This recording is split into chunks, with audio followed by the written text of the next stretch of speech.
तो हेलो दोस्तों, कैसे हो आप सब। आई होप कि सब अच्छे होंगे। तो मेरे चैनल VVM स्टडी पर आपका स्वागत है। तो दोस्तों, थंबनेल देखकर आप समझ चुके होंगे। तो चलिए टाइम वेस्ट ना करते हुए अपना कार्य जो करने का उसे आरंभ करते हैं। तो दोस्तों, पहला क्वेश्चन क्या है, चलिए देखते हैं। पहला क्वेश्चन है, सुअर ए का उच्चारण स्थान क्या है, यानी कौन सा है। ठीक है, इसमें है कंठतालु, दंतोष्ठ, कंठोष्ठ, ओष्ठ। तो इसका आंसर बताए क्या है। तो सिंपली इसका आंसर जो है वो ए आंसर है, यानी कि ए जो है वो कंठ तालव्य से बोला जाता है। ठीक है, और परीक्षा भी ये लिखी हुई है नीचे। आज मैं क्वेश्चन ही उठा कर लिया है क्योंकि ज़्यादा क्वेश्चन मिल सके, जिससे कि प्रैक्टिस अच्छी हो सके। 2200 क्वेश्चन देखते हैं। और अगर आपने इससे पहले वीडियो नहीं देखी तो मैंने उसकी प्लेलिस्ट बना दी है, आप पहले इससे पहले वीडियो देख लेना जाकर। उसमें जो है सारी चीज़ बता रखी है, फिर इसके बाद ले लेना इस क्लास को। हिंदी शब्दकोश में कै के बाद कौन सा व्यंजन दिखाई देता है। इसमें बोल रहा कै के बाद कौन सा व्यंजन दिखाई देता है। छः व्यंजन की बात कर रहा है, तो कै के बाद क्या दिखाई देता है, छः। दोस्तों, छः इसलिए दिखाई देता है क्योंकि छः जो बनता है कै प्लस कै हलंत सै के योग से। ये कै प्लस सै के योग से बनता है, जब बनता है छः। ठीक है दोस्तों, तो इस मारो हिंदी शब्दकोश के कै के बाद कौन सा वर्ण दिखाई देता है, वो छः दिखाई देता है। ठीक है, चलिए आगे चलते हैं। तो दोस्तों, चलिए 23वां क्वेश्चन देखते हैं। भाषा की सार्थक लघुत्तम इकाई किसे कहते हैं, यानी किसे माना जाता है। तो किसे माना जाता है भाषा की सार्थक लघुत्तम इकाई, यानी भाषा यानी बोलने वाली, तो उसको क्या बोलेंगे, जो बोली जाती है। तो इसका आंसर क्या होता है, शब्द। भाषा की सार्थक लघुत्तम इकाई किसे कहा जाता है, किसे बोला जाता है, शब्द को। ठीक है, ये देखिए 24वां क्वेश्चन। निम्न में से दंतीय वर्ण कौन सा है। दंतीय वर्ण यानी कि दंतीय वर्ण पूछ रहा कौन सा है, तो इसका है स। स जो है वो दंत से बोला जाता है, स। स बोल कर देखिए, स। ठीक है, तो यह है 25वां क्वेश्चन। निम्न में से अनुनासिक वर्ण कौन सा है। अनुनासिक वर्ण कौन सा है, होता मैं। क्या होता है, मैं। अनुनासिक वर्ण क्या होता है, मैं। चलिए आगे चलते हैं। 26वां क्वेश्चन देखते हैं। निम्न में से कौन सा वर्ण घोष है। कौन सा वर्ण घोष है, ग। तो 26वें का ए आंसर होगा ग। चलिए आगे चलते हैं। दोस्तों, इसके बारे में हम ज़्यादा डिटेल आपको नहीं दे सकते क्योंकि हम जो है प्रैक्टिस करवा रहे हैं क्वेश्चनों की। और अगर ज़्यादा डिटेल चाहिए तो आप कमेंट कर देना, मैं पूरी प्रॉपर एक बेसिक क्लास बना दूंगा इसके ऊपर, जिससे आपको सारे पॉइंट क्लियर हो जाएंगे। ल और स का उच्चारण किस स्थान से होता है। ल और स का उच्चारण किस स्थान से होता है। इसका आंसर हो जाएगा दंत्य। ठीक है, सी आंसर इसका राइट है, दंत्य। चलिए आगे चलते हैं।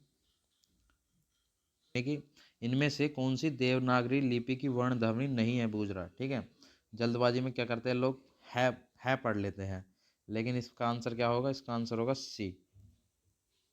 सी इसका आंसर होगा, सॉरी, सी इसका आंसर होगा, राइट, सी। ठीक है दोस्तों, तो चलिए आगे चलते हैं टाइम वेस्ट ना करते हुए। क्वेश्चन दिया हुआ है 39 का, प्रत्येक वर्ग का प्रथम एवं द्वितीय वर्ण किस प्रकार का है। ठीक है, तो ऑप्शन 4 दिए गए हैं, नाद, घोष, अघोष, मतलब उपयुक्त में से एक अधिक है, उपयुक्त में से कोई नहीं। ये आंसर था इसका। तो इसका आंसर क्या हो जाएगा, इसका आंसर, तो इसका आंसर हो जाएगा दोस्तों B answer. B answer will be the right.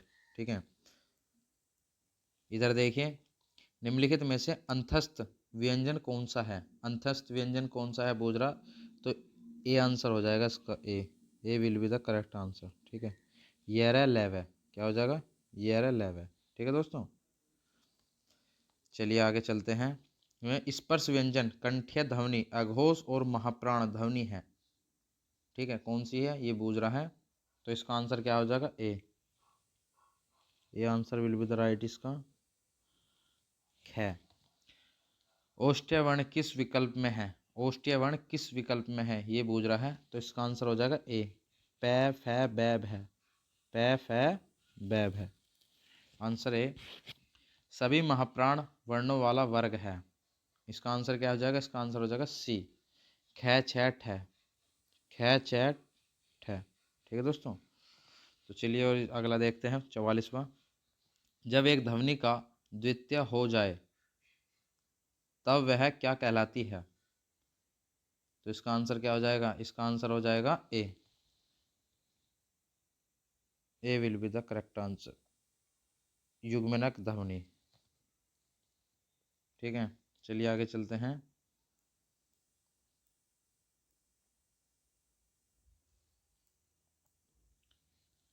दंतेष्टिय ध्वनि कौन सी है? इसमें बोझा दंतोष्टिय ध्वनि कौन सी है? तो य रे व फ। तो कौन सी है दंतोष्टिय ध्वनि? व। बी आंसर बिल्कुल सही हो जाएगा दोस्तों। 46वां क्वेश्चन देखते हैं। सभी स्पर्श व्यंजन कौन से वर्ग में है? यानी कि स्पर्श व्यंजन सारे लगातार कौन से वर्ग में है? ये इसका आंसर हो जाएगा ए। ठीक है दोस्तों, अर्धविवृत स्वर है। 47वां क्वेश्चन, अर्धविवृत स्वर है। इसका आंसर होगा सी ए। ठीक है, 48वां क्वेश्चन है। जिनकी ध्वनि केवल मुख से निकलती है वे हैं। जिनकी ध्वनि केवल मुख से निकलती है उन्हें क्या कहते हैं? निर्नुनासिक स्वर कहते हैं उनको। क्या कहते हैं? निर्नुनासिक स्वर। ठीक है, 49वां क्वेश्चन है। अंतस्थ और ऊष्म वर्ग कितने हैं? अंतस्थ और ऊष्म वर्ग कितने हैं? ये होते हैं हमारे 8। कितने होते हैं? 8। तो चलिए आगे चलते हैं। इसमें है रे का विवरण है। रे का विवरण है, तो रे का विवरण कहाँ से होता है? 4 ऑप्शन दिए गए हैं। इसमें जो हमें सही आंसर देखना है, इसका आंसर है A will be the correct answer. यानी कि वर्तस्य, लुंठित, सघोष, अल्प्राण, व्यंजन। तो इसका आंसर हो जाएगा ए। ठीक है दोस्तों, काकल्य वर्ण कौन सा है? काकल्य वर्ण कौन सा है? इसका आंसर हो जाएगा सी है, जो है इसका काकल्य वर्ण है। यह का उच्चारण स्थान क्या है? मतलब यह का उच्चारण स्थान कहाँ से होता है? यह का, तो इसका आंसर हो जाएगा ए, तालव्य से होता है। तालु से मतलब जीवा से। क्वेश्चन देखते हैं। निम्न में से कौन सा समूह सही नहीं है? ठीक है, सही नहीं है बूझ रहा। तो इसका क्या आंसर हो जाएगा? इसका आंसर हो जाएगा ए। इसका आंसर सही मतलब गलत है, और सारे सही है। तो चलिए आगे चलते हैं।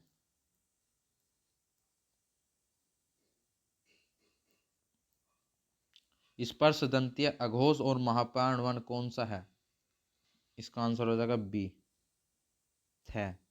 ठीक है, केवल मुख से बोले जाने वाले स्वर वर्णों को क्या कहते हैं? क्या कहते हैं स्वर वर्णों को? उन्हें कहते हैं निर्नुनासिक। क्या कहते हैं? निर्नुनासिक। संयुक्ताक्षर व्यंजन निम्न में से कौन से है? तो वे है छ त्र ग स्त्र। छ त्र ग स्त्र, बी आंसर। किसके उच्चारण में कंठ और नासिक स्थान से मदद ली जाती है? तो वो हो जाएगा ए आंसर डे। ठीक है, चलिए आगे चलते हैं। किसके उच्चारण में वर्तस्य की सहायता ली जाती है? तो किसके उच्चारण में वर्तस्य की सहायता ली जाती है? ऑप्शन सी, यानी कि स की सहायता ली जाती है। 59वां देखते हैं। तय और दय का उच्चारण स्थान के आधार पर क्या कहते हैं? तय और दय के उच्चारण स्थान के आधार पर क्या कहते हैं? इसका आंसर है दंतीय, ये आंसर। तालव्य ध्वनियां कौन सी है? तालव्य ध्वनियां कौन सी है? तो इसका आंसर हो जाएगा डी। क्या बोलता है ये बोल रहा है उपयुक्त में से एक से अधिक तालव्य ध्वनियां हैं। ठीक है, तो चलिए अपने आगे चलते हैं। तो 61वां क्वेश्चन देखते हैं। ये कहता है किस व्यंजन के उच्चारण में जीवा तालु से मतलब नहीं टकराती, लगती या टकराती एक बात है, तो कौन सा है वर्ण जो जिससे नहीं लगती? तो उसका आंसर हो जाएगा सी, घ जो है जीवा तालु से नहीं टकराती। घ बोल के देखिए, घ घ, तो तालु से नहीं टकराती। ठीक है, कंठ से उत्पन्न होने वाले वर्ण है, कंठ से उत्पन्न होने वाले वर्ण को क्या कहते हैं? घ और घ, घ और घ। ठीक है। इसमें मूर्धन्य, स्पर्श, सघोष, नासिक्य, अल्पप्राण व्यंजन कौन सा है? इसमें पूछ रहा 63वें में, तो इसका आंसर हो जाएगा सी, यानी कि न जो है वो मूर्धन्य, स्पर्श, सघोष, नासिक्य, अल्पप्राण और व्यंजन कौन सा है? ये कौन हो जाएगा? न। तो चलिए आगे चलते हैं। इसमें कह रहा है निम्न में से अनुनासिक्य वर्ण कौन सा है? अनुनासिक्य वर्ण कौन सा है? इसका हो जाएगा न, अनुनासिक्य वर्ण भी न है, सी आंसर। निम्न में से 65वां क्वेश्चन, निम्न में से कौन सी विकल्प में अनुनासिक्य का प्रयोग है? प्रयोग है पूछ रहा, तो कौन सा है? इसका भी आंसर क्या हो जाएगा? सी, चांद सास। क्या हो जाएगा? चांद सास। संयुक्त स्वर कौन से हैं? संयुक्त स्वर हो जाएगा ए आंसर, ए और ए संयुक्त स्वर। ठीक है, आगे चलते हैं।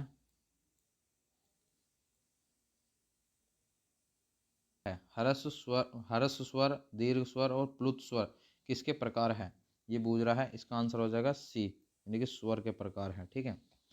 इसमें है का उच्चारण स्थान है का उच्चारण स्थान कहाँ से होता है? है का उच्चारण स्थान होता है कंठ से, है का उच्चारण स्थान होता है कंठ से। ये सारे क्वेश्चन पूछे हुए हैं जी, नीचे परीक्षा लिखी हुई है कौन कौन से उससे पूछे गए हैं। इधर देखिए 69वें का, निम्नलिखित में से कौन सा तालव्य वर्ण नहीं है, मतलब तालु से नहीं बोला जाता, वे कौन सा है?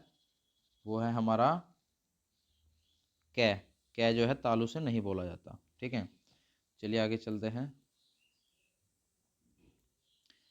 भाषा की सबसे छोटी इकाई क्या है? भाषा की सबसे छोटी इकाई पूछ रहा, तो हो जाएगा वर्ण, सी आंसर। भाषा की सबसे छोटी इकाई क्या है? वर्ण।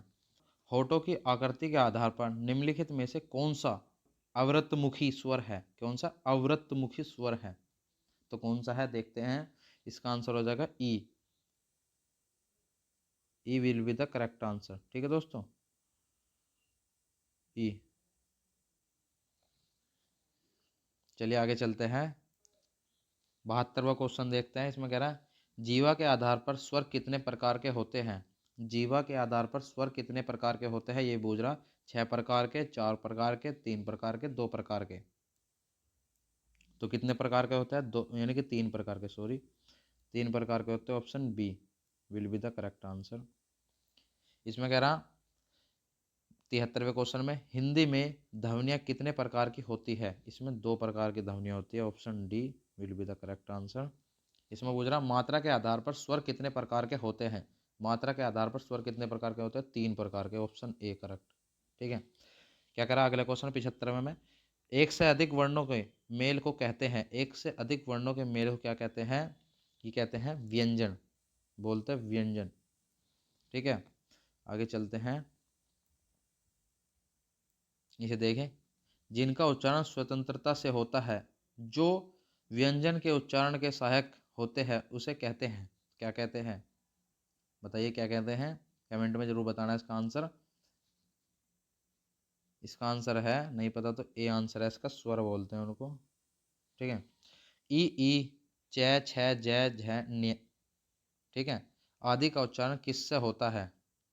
ई च छ झ न्य, आदि का उच्चारण किससे होता है? यानी कि आने खाली बोलते हैं इसको, तो किससे होता है? सी आंसर, यानी कि तालव्य से होता है। किससे होता है? तालव्य से होता है। 78वां क्वेश्चन, निम्न में से दीर्घ स्वर है, दीर्घ स्वर पूछ रहा कौन सा है? तो दीर्घ स्वर है हमारा डी ऑप्शन, यानी कि ई। ठीक है, आगे चलते हैं। देखिए एक नोट लिखा हुआ है, उसे नोट को पढ़ते हैं। यहाँ ए को दीर्घ स्वर इसलिए नहीं माना जाएगा क्योंकि ए और ए संयुक्त स्वर की श्रेणी में आते हैं। ये कह रहा है निम्न में से अंतस्त्य व्यंजन कौन सा है? अंतस्त्य व्यंजन आपको बताया था 4 होते हैं, ये रह ले वे, तो ये रह ले वे कहाँ रे? तो वे आंसर आ रहा, तो ए आंसर इसका सही हो जाएगा। क्या हो जाएगा?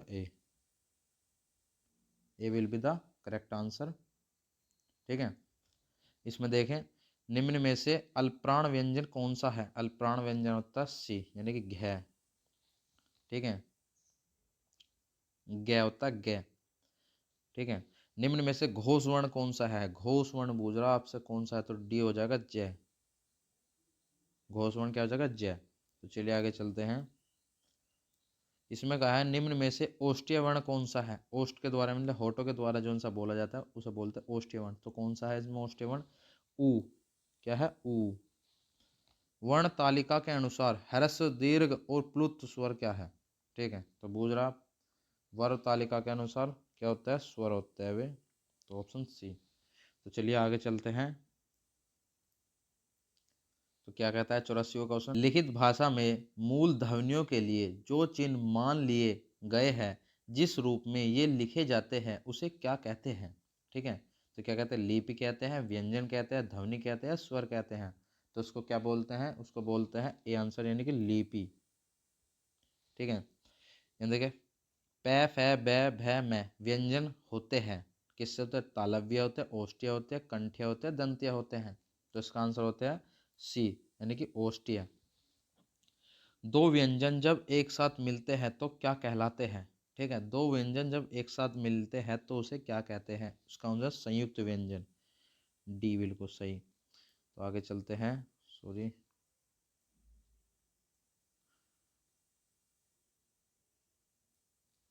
निम्न में से अघोष वर्ण कौन सा है, अघोष वर्ण बै है, घ घर है, पै पतंग है, ग गमला है। तो कौन सा है, इसका है बी आंसर यानी पै पतंग, ठीक है।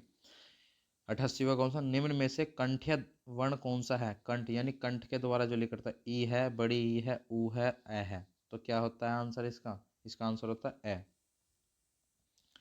या निम्न में से दीर्घ स्वर कौन सा है, दीर्घ स्वर ए आ ओ। तो कौन से होते हैं, तो कौन से होता है, इसका आंसर हो जाएगा आपके पास सी आ, ठीक है। आगे चलते हैं, इसमें है निम्न में महाप्राण व्यंजन कौन सा है, निम्न में से महाप्राण व्यंजन कौन सा, भय है, मैं है, द है, तय है। तो कौन सा है, ए आंसर यानी कि भय will be the correct answer. निम्न में से अंतस्त्य व्यंजन कौन सा है, अंत्यस्त्य व्यंजन ट है, क है, च है, ये है। तो कौन सा है, सी आंसर यानी कि ये अंत्यस्त्य व्यंजन आपको पता है ये रह लेव है।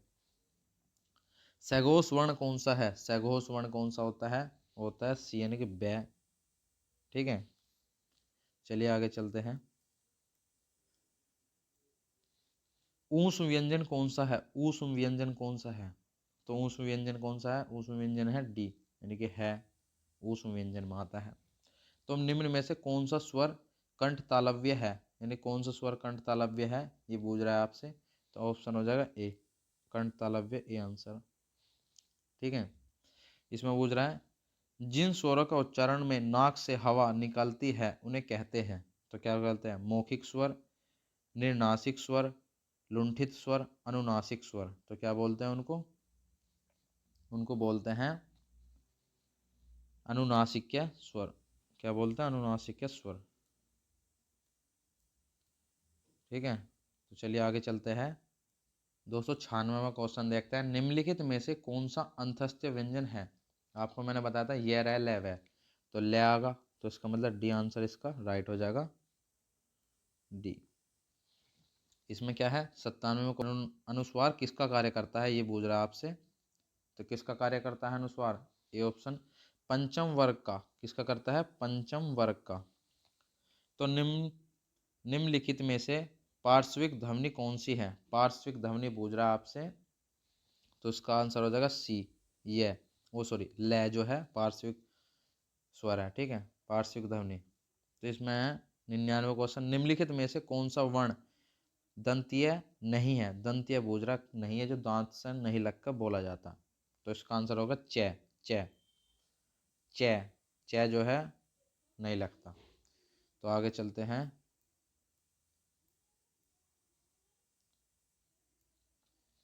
इसमें है हिंदी स्वरों का वर्गीकरण जब जीभ के भाग के आधार पर किया जाता है तो निम्नलिखित में से कौन से भेद इसके अंतर्गत नहीं आते, यानी नहीं आएंगे, ठीक है।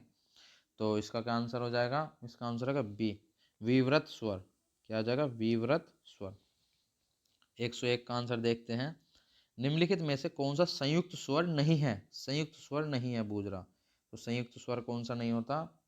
ये होता है संयुक्त स्वर नहीं होता, ऊ जो है वो संयुक्त स्वर में नहीं आता। ठीक है। 102 का क्वेश्चन दे, अवतरण चिन्ह को और किस नाम से जाना जाता है? तो ये पूछ रहा है। तो इसका आंसर क्या हो जाएगा? इसका आंसर हो जाएगा सी, उद्धरण चिन्ह के नाम से जाना जाता है। क्या? उद्धरण चिन्ह के नाम से। 103वां क्वेश्चन पूछ रहा है, हिंदी वर्णमाला में ऊष्म व्यंजन कौन से हैं? ऊष्म व्यंजन कौन से वो पूछ रहा है। तो इसका आंसर हो जाएगा बी। कौन से हैं? बी। ठीक है दोस्तों। 104वां क्वेश्चन है, क्या कोई तारे गिन सकता है? वाक्य में किस चिन्ह का प्रयोग हुआ है? क्या कोई तारे गिन सकता है? ये जो चिन्ह है ना, ये वाले चिन्ह, जो इन चिन्हों के बारे में पूछ रहा है आपसे। तो इन चिन्हों को क्या बोलते हैं? इन चिन्हों को क्या बोलते हैं? इन चिन्हों को जो बोलते हैं प्रश्न सूचक चिन्ह बोलते हैं। क्या? प्रश्न सूचक चिन्ह। तो ये है 105वां क्वेश्चन, मध्य स्वर कहते हैं, मध्य स्वर किसे कहते हैं? ए उ ई। तो किसे बोलते हैं? मध्य स्वर बोलते हैं। ऑप्शन जो है इसका ए आंसर हो जाएगा ए, यानी कि ए में जो मध्य स्वर होता है। ठीक है। तो चलिए आगे चलते हैं।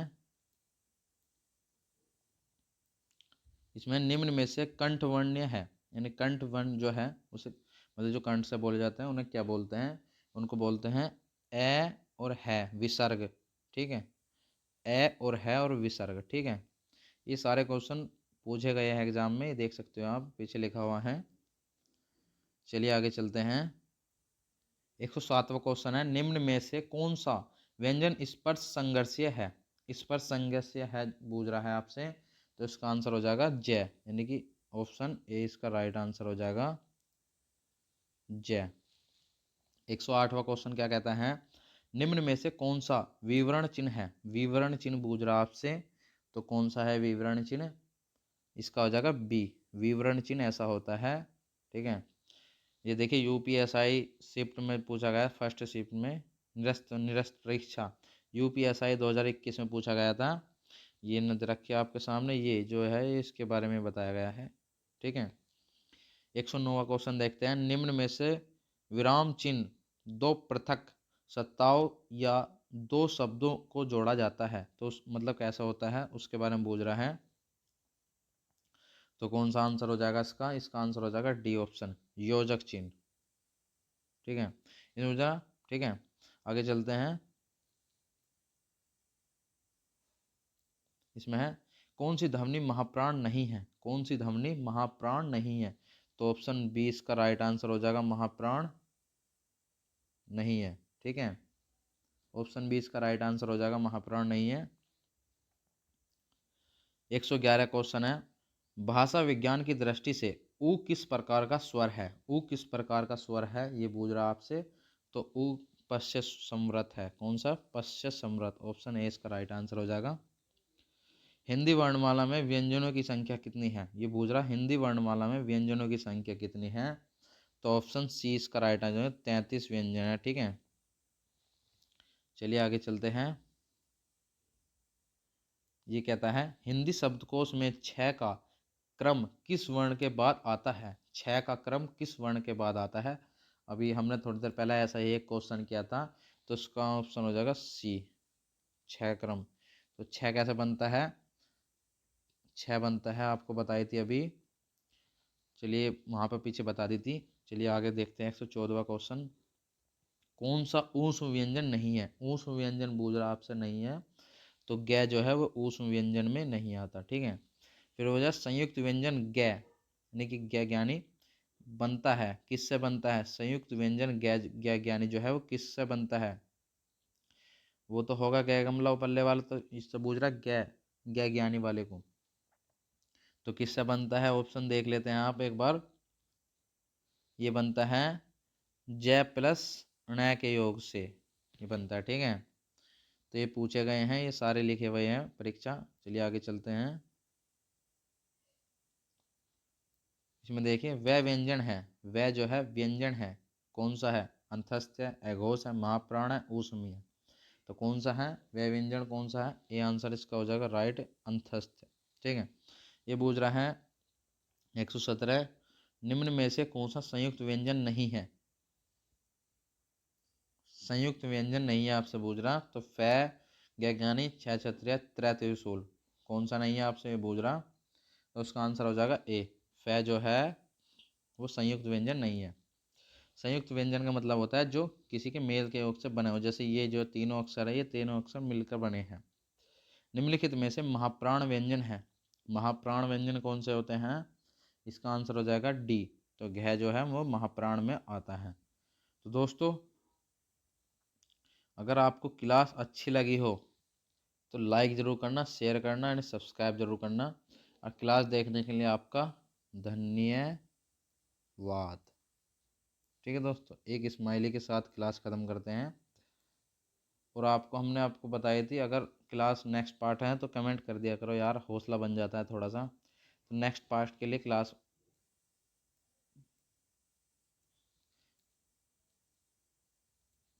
के लिए कमेंट कर देना, कमेंट, ठीक है। ओके दोस्तों, धन्यवाद के लिए, क्लास को इसी टाइम एंड करते हैं।